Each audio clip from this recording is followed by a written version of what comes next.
এক ভাই প্রশ্ন করেছেন, খাসির মাধ্যমে কুরবানি করা জায়েজ কিনা। তারা যুক্তি দেন, একদল মানুষ আছেন যারা বলেন খাসির মাধ্যমে কুরবানি করা জায়েজ নেই। আমি বলবো খাসির মাধ্যমে কুরবানি করা জায়েজ আছে, কারণ ইবনে মাজাহ, আবু দাউদ শরীফে এই দুইটি হাদিস গ্রন্থের মধ্যে, এই দুইটি হাদিস গ্রন্থ সিহা সিত্তার অন্তর্ভুক্ত। এই সিহা সিত্তার অন্তর্ভুক্ত দুটি হাদিস গ্রন্থের মধ্যে রাসূল সাল্লাল্লাহু আলাইহি ওয়াসাল্লাম খাসির দ্বারা কুরবানি করেছেন বলে প্রমাণ পাওয়া যায়। হাদিস শরীফে এসেছে, যহা রাসূলুল্লাহি সাল্লাল্লাহু আলাইহি ওয়াসাল্লামা কাবশাইনে আমলাহাইনে আকরানাইনে মাওজুআইনে। রাসূল সাল্লাল্লাহু আলাইহি ওয়াসাল্লাম ধূসর বর্ণের শিংওয়ালা দুটি খাসি মাওজুআইনে শব্দ উল্লেখ করেছেন। মাওজুআইনে দুটি খাসি কুরবানি করেছেন, হাদিস শরীফের মধ্যে পাওয়া যায়।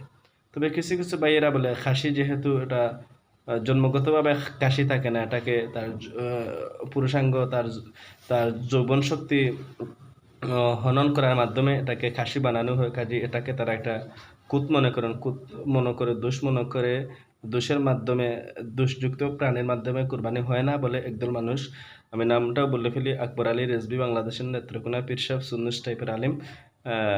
যদিও একটা মাসলাকের মধ্যে তিনি তার্জুমানি করে গেছেন, তবে গ্রহণযোগ্য উলামায়ে কেরামদের কাছে তিনি একজন বেদাতি আশ টাইপের আলিম বলে তিনি চিহ্নিত।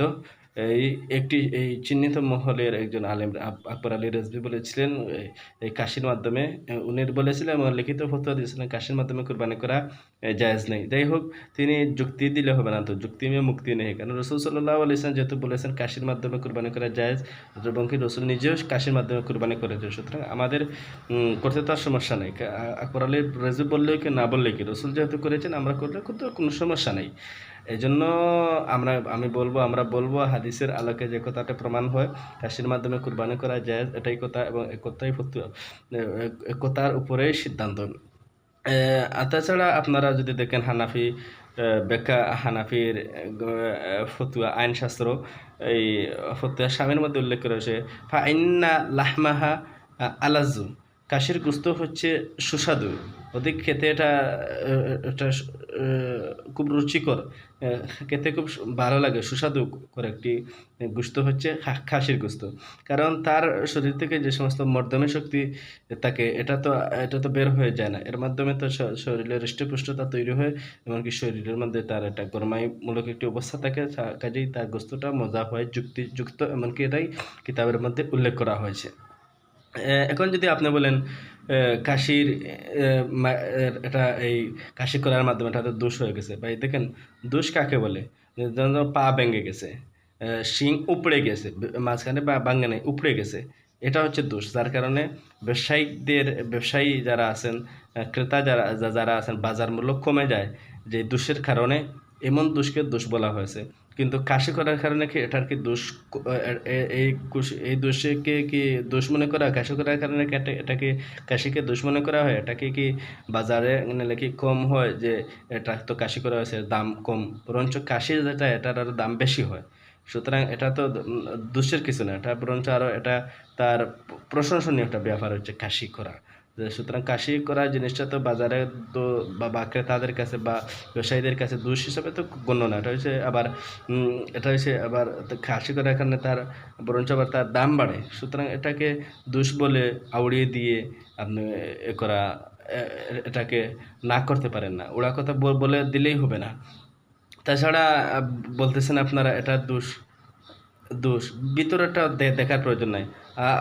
তা আল ইয়াহকুমু বিজাহির, বিচার করা হয় জহিরের উপরে, তার শরীরের বাহ্যিক উপরে তো কোনো কিছু দেখতে তো দোষ মনে হয় না, তার ভিতরে দোষকেও যদি দোষ যদি মনে করে হয়, তাহলে তো একটা গরু, একটা ডেখা গরু, গাই গরু, দামা গরু, এটা যদি আপনি কুরবানি করেন, তাহলে তো এটাকে নিয়ে হাসপাতালে নিয়ে দেখতে হবে এর ভিতরের কলজা ঠিক আছে কিনা, এর কিডনি ঠিক আছে কিনা, তাহলে ভিতরে কোনো দোষ আছে কিনা এটা দেখতে হবে আপনাদের যুক্তি মতে।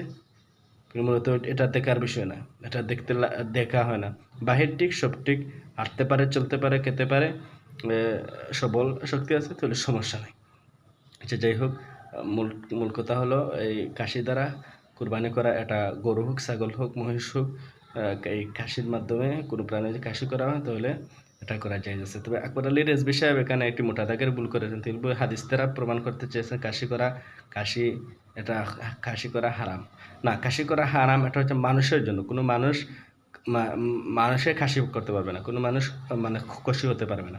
মানুষের জন্য ইন্ডিয়ান কাশি হওয়ার জন্য হারাম, কারণ এর দ্বারা মানুষের প্রজনন ক্ষেত্র বন্ধ হয়ে যায়, উম্মতে মুহাম্মদিয়ার প্রজনন ক্ষেত্র বন্ধ হয়ে যাবে। এর দ্বারা মানুষের জন্য বলা হয়েছে কাশি করা হারাম। উসমান বিন মাযউন রাসূলের কাছে অনুমতি চেয়েছিলেন কাশি হওয়ার জন্য, কিন্তু তিনি লাউ আযিনা লাহুল আখতাসাইনা, তিনি বলছেন যদি রাসূল যদি অনুমতি দিতেন তাহলে আমরা কাশি হয়ে যেতাম, কিন্তু রাদ্দা রাসূলুল্লাহ সাল্লাল্লাহু আলাইহি ওয়াসাল্লাম আলা উসমান বিন মাযউনের তাবাত্তুলা, রাসূল সাল্লাল্লাহু আলাইহি উসমান বিন মাযউন যে অনুমতি চেয়েছিলেন যে কাশি হওয়ার জন্য, রাসূল সাল্লাল্লাহু আলাইহি ওয়াসাল্লাম এটাকে নাকচ করেছেন, এটাকে খণ্ডন করে দিয়েছেন, রাসূল না করেছেন। তাহলে উনি যে সমস্ত হাদিস দ্বারা বুঝাতে চাচ্ছেন যে কাশি করা হারাম, এটা প্রাণের জন্য না, এটা গরু মহিষের জন্য না, ছাগলের জন্য না, এটা হচ্ছে মানুষের জন্য। মানুষের প্রজনন ক্ষেত্র বন্ধ হয়ে যাবে। কারণ রসুল বলেছেন আমার উম্মত যত বাড়বে তত আমি কিয়ামতের ময়দানে ফাইন্নী মুকাসসিরুন বিকুমুল উমামা, আমার অধিক উম্মতের কেন আমি ফখর করব। এখন তো আপনি বলতে পারেন যে গরু মহিষ এই সমস্ত প্রাণী তো কাশি করার কারণে তাদের তো প্রজনন ক্ষেত্র বন্ধ হয়ে যায়। তাহলে কি রসুল বলেছেন আমার উম্মতের মধ্যে গরু মহিষ যত বেশি হবে আমি গর্ব করব? এই কথা কি রসুল বলেছেন? বলেছেন আমার উম্মতের নারী পুরুষ মানুষ মানুষের প্রজনন ক্ষেত্র যেন বন্ধ না হয়। এর জন্য কথা হলো এই কাশি দ্বারা কোরবানি করা জায়েজ আছে। আসসালামু আলাইকুম ওয়া রাহমাতুল্লাহ।